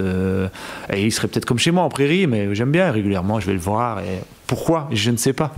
Voilà, et ça c'est des choses qui sont belles avec les chevaux, je trouve, parce que tu as des histoires que tu n'arrives pas à expliquer, mais moi j'attache beaucoup d'importance à ça en tout cas, et je le vois parce que voilà, il y a des gens comme Steve aussi avec Nino, on voit ce qu'il a fait, voilà, on voit aussi comme tu as touché l'histoire avec Jaliska, avec Bianca, et c'est beau, enfin moi je trouve ça beau, et heureusement qu'il y a encore ça et pas que des cavaliers qui utilisent ça comme des objets. Grégory, est-ce qu'on peut encore un peu abuser de votre temps? Oui. Est-ce qu'on a encore quelques questions? Bon, on les regroupe, hein, parce que là, sinon, on y est pour la nuit. On fera un deuxième épisode. Pas de souci. Mais avant, j'ai le temps. Avant ça, je voulais vous parler de quelque chose dont vous avez aussi beaucoup parlé, ce sont les Jeux. Les Jeux olympiques dans leur entièreté, et pas seulement peut-être que de Tokyo, mais vous êtes parti de la Belgique, en tout cas vous avez représenté l'Ukraine pendant un certain temps, puis vous y êtes revenu, et notamment j'ai l'impression en tout cas pour un objectif qui était les Jeux Olympiques. Est-ce que c'est important pour vous de porter votre drapeau? Est-ce que vous pensez être, parce que vous faites quand même partie des piliers de cette équipe belge depuis des années et des années, comment est-ce que vous voyez cette équipe? Est-ce qu'elle est vraiment plus importante que de courir en individuel? Pour vous, quel est votre regard là-dessus? Et puis, nous parler aussi de ces Jeux qui sont vraiment comparables à aucune autre compétition d'après nous. Oui, je suis revenu parce que mon pays, c'est la Belgique. Voilà, je suis peut-être pas le plus patriotisme, mais j'ai envie de monter pour mon pays, ni pour l'Ukraine, ni pour la France, j'ai rien contre eux, mais j'ai compris aussi, je comprends très bien quand Steve a eu l'occasion de monter pour l'Ukraine il y a 15 ans, il l'a pas fait parce qu'il est suisse, il veut monter pour la Suisse. Voilà, c'est ça, c'est le cas pour moi. Après, pour les Jeux, oui, entre autres, parce qu'on sait tous les Jeux, c'est particulier. Mais aussi pour tout le reste. On sait tous, on a gagné pas mal de choses en équipe. Aix-la-Chapelle, c'est incroyable en équipe. Barcelone, championnat d'Europe. On a quand même fait déjà quelques belles choses avec l'équipe. C'est beau, mais c'est tout différent d'un résultat individuel. C'est pour ça que moi je dissocie vraiment les deux. Souvent, quand on te demande quelle est ta meilleure performance, je dis individuellement ou par équipe, parce que c'est pas du tout le même ressenti. Faire un résultat individuel, j'étais vice-champion d'Europe, j'ai gagné le Grand Prix d'Aken, c'est magnifique, même gagner le Grand Prix de Liège devant tout le monde, toutes les tribunes sont debout, c'est beau, c'est pour ça qu'on fait ça. Mais après tu gagnes quelque chose par équipe, mais c'est tout à fait une autre émotion, parce que là tu as l'impression que tu le fais pour ton pays, pour le sport équestre, les Jeux pour ton pays en général, parce que là ça touche évidemment beaucoup plus de monde. Donc c'est vraiment une émotion qui est différente. Mais évidemment, comme vous l'avez dit, j'ai toujours adoré faire des Coupes des Nations, représenter mon pays.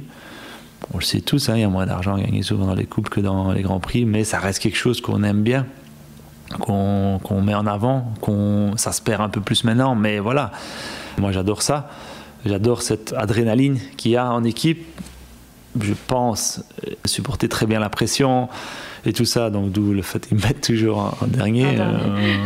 On en rigole souvent. J'ai dit à un moment donné, justement, encore il n'y a pas longtemps avec Peter Weinberg, il me dit, on parlait de Nicolas, qui est quand même quelqu'un aussi qui a une bonne jument, qui perce et qui est quelqu'un de très froid. Et je lui dis, j'ai quelqu'un qui pourrait une fois prendre ma place de quatrième, parce que c'est pas évident d'être en quatrième, on le sait tous, c'est particulier. On l'a vu.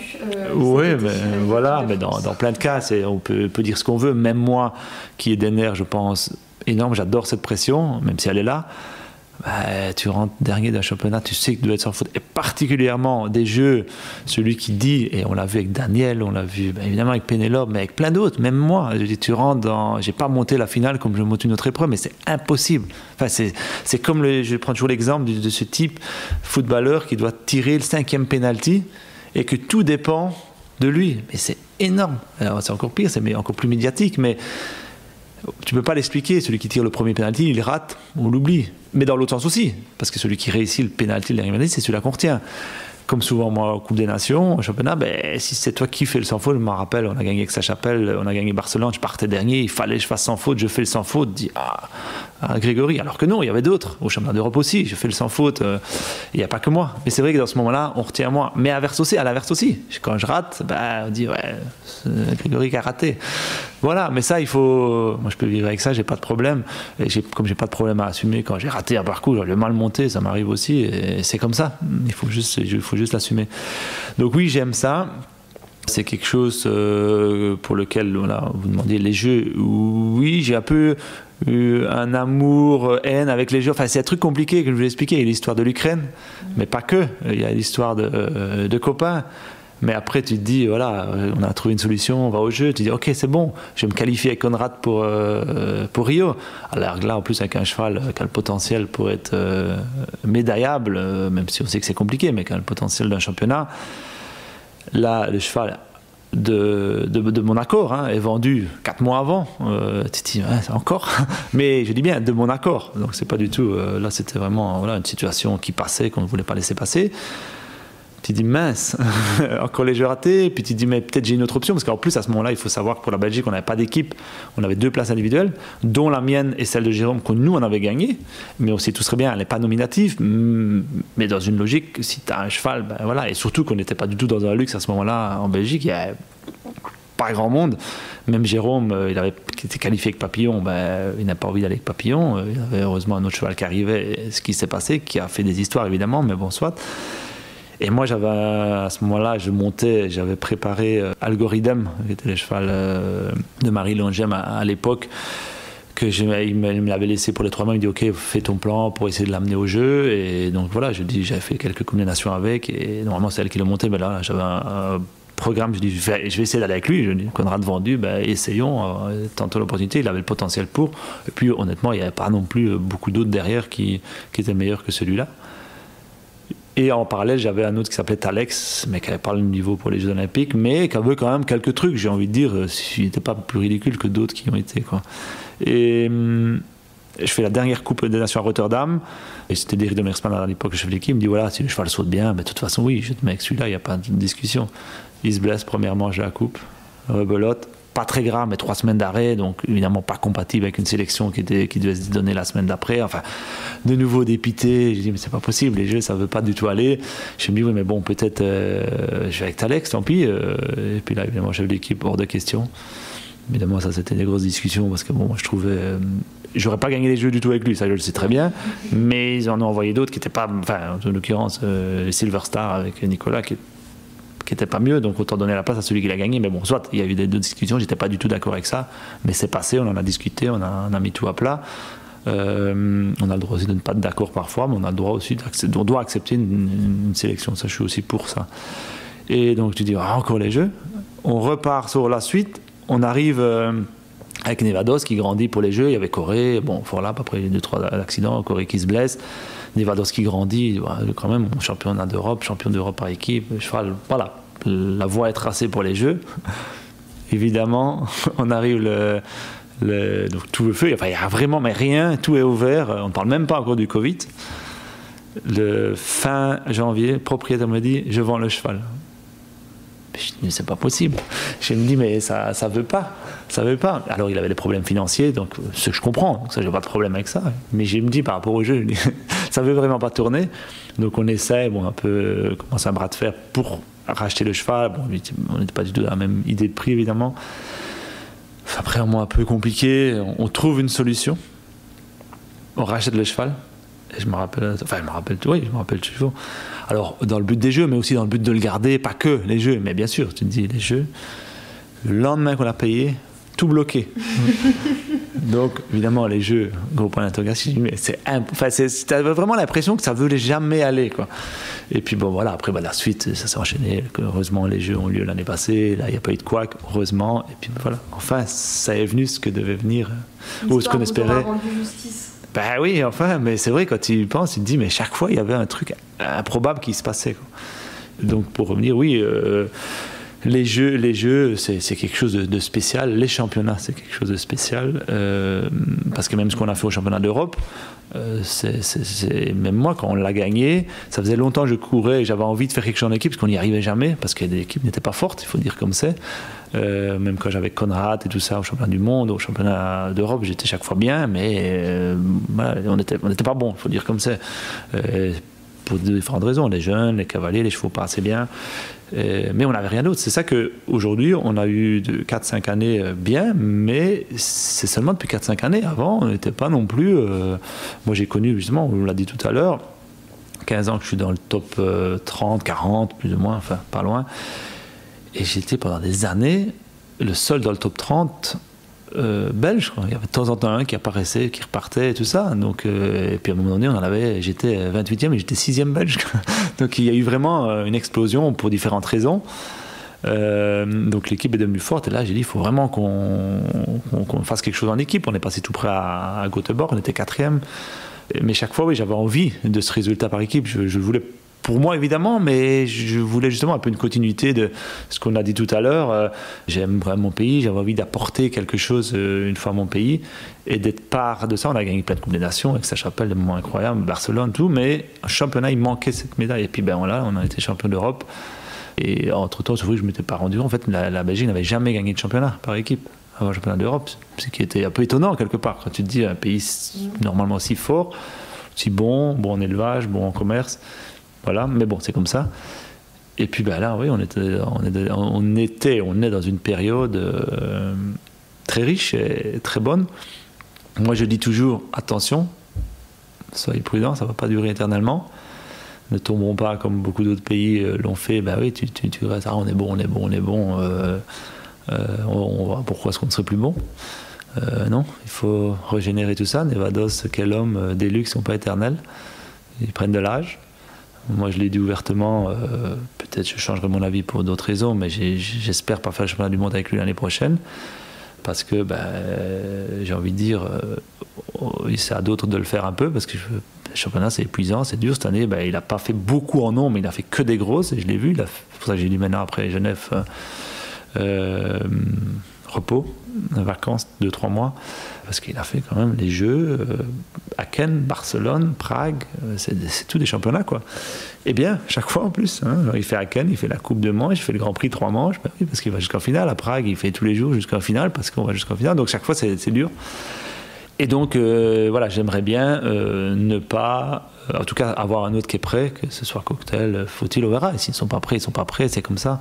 Mais pour qu'on continue, que la Belgique reste forte, il faut, comme on a dit tout à l'heure, il faut avancer. Il ne faut pas rester où on est, sinon on va reculer. Ça, c'est la même chose dans tout. Grégory, je crois que ce sera la dernière question. Déjà ? En attendant un épisode 2, déjà. Si vous pouviez vous donner un conseil à vous-même, mais à vous-même quand vous aviez 18 ans, vous sortiez des humanités belges, vous étiez en plein questionnement, est-ce que je fais des études, est-ce que je vais réussir à faire carrière, comment je vais faire carrière, comment je vais construire cette carrière sportive, qu'est-ce que vous pourriez vous dire avec le recul que vous avez évidemment aujourd'hui ? J'ai envie de dire c'est facile, moi j'ai pas envie de changer grand-chose. Voilà, je suis né ici. Je vois comme c'était ici à 30 ans ou 40 ans, et je vois comme c'est ici aujourd'hui, avec une structure, voilà, je me suis créé quand même un nom dans l'équitation, je pense et j'espère, et je suis respecté par pas mal de gens, en tout cas les gens par qui je dois l'être, les autres c'est pas très grave. Pour moi, oui, c'est que j'ai quand même fait beaucoup de choses justes. Ah oui, alors mon palmarès pourrait être plus grand, il est déjà, je pense, très beau pour la Belgique. Bien sûr, à côté de ça, oui, mon meilleur ami Steve, il a un palmarès incroyable. Moi, je suis toujours admiratif de ça parce que je trouve tout ce qu'il a gagné, c'est impressionnant. Impressionnant, beaucoup le sont évidemment. Hein. Bon, moi, il n'y en a pas deux aujourd'hui, comme ça. Et souvent avec des chevaux aussi, pas les exceptions qu'on voit aujourd'hui. Donc oui, je pourrais dire oui, j'aurais pu plus gagner, j'aurais pu être numéro 1 mondial, mais moi je vis pas comme ça. Je vis déjà ce que j'ai fait et où je suis aujourd'hui. C'est déjà bien plus haut que peut-être je l'aurais imaginé justement à ce moment-là. Donc je pense que j'ai fait beaucoup de choses justes. Donc qu'est-ce que je me dirais à ce moment-là? Pas grand-chose, refais la même chose. Pourquoi faire différent? Pourquoi essayer de changer des choses qui ont fonctionné? D'autres n'ont pas fonctionné, mais comme je l'ai dit, ces choses qui n'ont pas fonctionné m'ont permis de faire les choses différemment après ou de voir les choses différemment pour que les choses suivantes fonctionnent. Donc, si je n'avais pas eu telle situation dans ma vie, peut-être je n'aurais pas eu l'autre situation qui aujourd'hui me donne ou m'apporte, ou les gens que j'ai autour de moi, ou la situation que j'ai. Donc non, moi je ne changerai pas grand-chose. Je suis fier de plein de choses que j'ai faites. Je ne suis pas de façon à regretter beaucoup. Si je fais quelque chose, je l'assume. Si je dis quelque chose, je l'assume. Je sais maintenant, voilà, de temps en temps je dis des choses, ça ne plaît pas. Quand je ne suis pas d'accord avec quelque chose, quand je trouve que quelque chose n'est pas juste, ce que j'ai dit, je l'ai peut-être pas toujours dit de la bonne façon, mais c'est que je le pensais et je le pense encore aujourd'hui. Donc voilà, ça c'est ma façon d'être. Donc non, j'ai pas envie de changer grand-chose. J'ai ma vie personnelle aussi a fait que voilà, j'ai eu des étapes dans ma vie personnelle qui ont fait qu'aujourd'hui je suis depuis quelques années enfin à une vie stable. On en a parlé tout à l'heure, un enfant, et j'estime être à maturité pour, je pense en tout cas, espérer de l'éduquer au mieux, de lui donner le meilleur, espérer lui donner l'éducation que moi j'ai eue, mais on sait tous, voilà, ça rejoint peut-être un peu votre question, est-ce que je lui dirais ou est-ce que je lui donnerais la même éducation que j'ai eue moi? Non, tu peux pas, on l'a dit toujours, moi j'ai commencé sans manège, sans tout ça, oui, lui si je dis bien, il monte à cheval, oui, il aura d'autres portes ouvertes, d'autres opportunités que, par exemple, Olivier, Nicolas et autres, ou Constant ont eu, que moi ou Jérôme n'avons pas eu. Mais ça, c'est la vie qui est comme ça. Maintenant, oui, pour moi, ce serait important qu'il aille... mais je ne suis pas du tout un donneur de leçons, parce que je trouve que chacun fait ce qu'il veut. Je déteste les gens qui disent, oui, ton enfant, tu dois faire ça, tu dois l'éduquer comme ça. Non, chacun l'éduque comme il a envie, comme il pense le mieux. Moi, j'essaierai de le faire... en fonction de ma situation, de ce que j'ai envie de lui inculquer comme valeur. Et puis on sait tous, on ne contrôle pas tout. Il y a des choses qui viendront peut-être, qui feront qu'il ne sera pas comme on l'a espéré ou on a envie. Et c'est comme ça, et je pense et j'espère, en tout cas on l'aimera comme ça. Et donc c'est pour ça qu'aujourd'hui, dire est-ce que j'aurais fait ça ou est-ce que je referais différemment? Non, moi je ne pense pas. J'ai une dernière question. Quels sont vos prochains challenges, Grégory? Quels sont les prochains peut-être grands championnats ou les prochaines étapes plutôt que vous aimeriez atteindre? Comment est-ce que vous voyez l'avenir? Ça, c'est un peu la question qu'on a eue quelques fois les derniers temps, et on en a parlé, parce que je sais bien, on en a parlé avec Jérôme justement au jeu, parce que lui, il est de l'idée, je lui ai dit, je ne pense pas que ce sera comme ça, il dit après Paris, j'arrête. Je n'y crois pas trop. Mais voilà, c'est son... Voilà. Moi, non. Moi, je suis plus du principe à dire un peu plus nuancé, c'est-à-dire quand je vois John Whittaker où je suis en admiration, mais d'un autre côté, j'ai envie de dire, j'espère à 65 ans, je ne serai pas encore là à faire du concours toutes les semaines. J'espère. Peut-être oui, mais je ne pense pas et je ne l'espère pas. J'adore le concours, mais voilà, moi, je pense qu'il n'y a pas que ça. Après, je ne suis pas non plus en train de me dire dans 3 ans j'arrête. Je pense que je serai guidé par l'évolution de mon entreprise, par mes chevaux. Je pense que la réalité elle sera là, par mon physique. On ne va pas se cacher, à 40 ans, quand je monte une journée où je vais à Villamoura et j'en monte 8 sur ma journée, je cours moins fort que quand j'avais 25 ans et que j'en montais 12 sur ma journée. Ça, c'est la réalité. Donc oui, j'essaie de faire attention à ça aussi, à mon physique. J'essaie de m'entraîner un peu pour garder un peu ça. Ça, c'est peut-être un des regrets que j'ai, avec le regret de ne pas parler l'anglais que j'avais quand j'étais jeune, le regret de ne pas avoir assez travaillé, entretenu mon physique jeune, parce que tu le ressens aujourd'hui, hein, on a mal au dos, on a mal partout, enfin il y a peu d'endroits où tu n'as pas mal, mais ça, voilà, le travail fait que tu abîmes ton physique. Je pense, dans les grandes lignes, j'aimerais bien, je me suis donné comme idée, voilà, que jusqu'à la cinquantaine, j'ai envie de faire encore du haut niveau. En fonction, je dis bien, en fonction de mes chevaux, mais je pense que je vais encore être motivé, je vais encore créer quelque chose, parce que dans ma tête, enfin, j'ai toujours fonctionné un peu comme ça. J'ai fait des gros investissements ici, avec des crédits jusqu'à 50 ans. Parce que je voulais qu'à 50 ans, tout soit payé. Ça, c'est un peu ma philosophie. Donc, je me dis dans ma tête, je dois encore me battre beaucoup jusqu'à 50 ans pour payer tout ça. Parce qu'évidemment, tout est très loin d'être payé. C'est un peu là, c'est pour ça que j'ai ma ligne des 50 ans. Mais alors vous dire, peut-être qu'avant, je lèverais le pied pour différentes raisons. Peut-être qu'à 53 ans, je récupérais un Nevados ou un Explosion ou un Cortez. Et puis là, je serais encore plus motivé que jamais et je ferais un retour comme Ludo Philippard. Pas un retour, mais une continuité comme Ludo Philippard. Ou un retour, je ne sais pas. Je ne sais pas. C'est la suite qui va me guider. Mais en tout cas, je ferai toujours beaucoup de choses. Moi, je suis né pour ça. Je sais bien, la fédération m'a déjà demandé des choses. J'aide, je suis un peu le relais aussi entre les cavaliers et la fédération. Parce que j'aime ça, j'aime être transparent, dire comme c'est quand je ne suis pas d'accord, quand je suis d'accord. On n'a pas toujours la bonne position, mais voilà. Donc pourquoi pas, peut-être un jour il y a quelque chose qui se dirigera vers là. Mais sportivement, c'est vraiment les chevaux qui vont me guider. Si je prends l'exemple de cas que j'ai ici, j'ai Cocktail, mais qui normalement sera commercialisé dans le futur, ça c'est le plan. J'ai Faut-il qui normalement n'est pas commercialisé, donc si je le stabilise et que j'arrive à l'avoir, parce qu'il a un talent incroyable que j'ai eu peu de fois dans ma carrière, il faut maîtriser tout ça.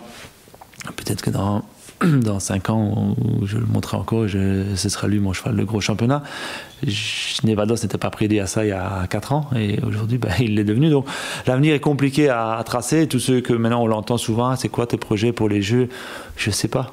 Nevados, peut-être pas. S'il aura 16 ans, on verra. Il y a plein de choses que j'ai appris à vivre avec les aléas de la vie qui font que on ne sait pas prédire plein de choses. On programme plein de choses, la construction de chevaux, tout ce qu'on a discuté tout à l'heure, oui, mais après vous dire dans mon lot de 6 ans, 7 ans qui sont bons, bien malin qui sait qui sera le cheval qui aura financé mon écurie ou qui m'aura apporté une médaille, je n'en sais rien. J'espère, je travaille pour ça. Mais par contre, je commence à avoir aussi beaucoup de plaisir à voir mes cavaliers avec. Et ça, d'un côté, ça me fait peur et pas peur. Je me dis, oui, en fait, je me dis qu'il y a du plaisir ailleurs. Et tu me dis, est-ce que je suis encore assez motivé? Oui, je pense. Mais on verra, l'avenir nous le dira. Parce qu'on le sait tous, pour rester à ce niveau-là, tu dois être motivé. Tu dois être ambitieux, tu dois être compétiteur, tu dois aller au concours, tu dois être dans le rythme. Ça, c'est de toute façon une certitude. Celui qui dit je vais faire du haut niveau, mais un peu tranquille, un peu comme un rentier, normalement, à part si tu montes un cheval exceptionnel, ça passe pas. Donc oui, il faudra rester dans le rythme, mais je serai guidé par la suite mes chevaux et ma motivation. On va suivre ça avec attention en tout cas. Merci beaucoup Grégory pour votre temps. Avec plaisir. On espère que cette 1h30 de conversation avec Grégory Wathelet vous a plu. Petite info avant de terminer, nous allons sortir un épisode par semaine avant notre départ à Wellington le 6 mars. Si vous n'avez pas suivi, nous partons donc aux États-Unis, en Floride, pour aller interviewer de nouvelles personnalités. Si vous avez des idées, des recommandations, n'hésitez pas à nous les envoyer par message privé sur Instagram ou Facebook. Nous vous répondrons. Allez, je vous dis donc à la semaine prochaine pour un épisode avec Maxime Livio. À bientôt!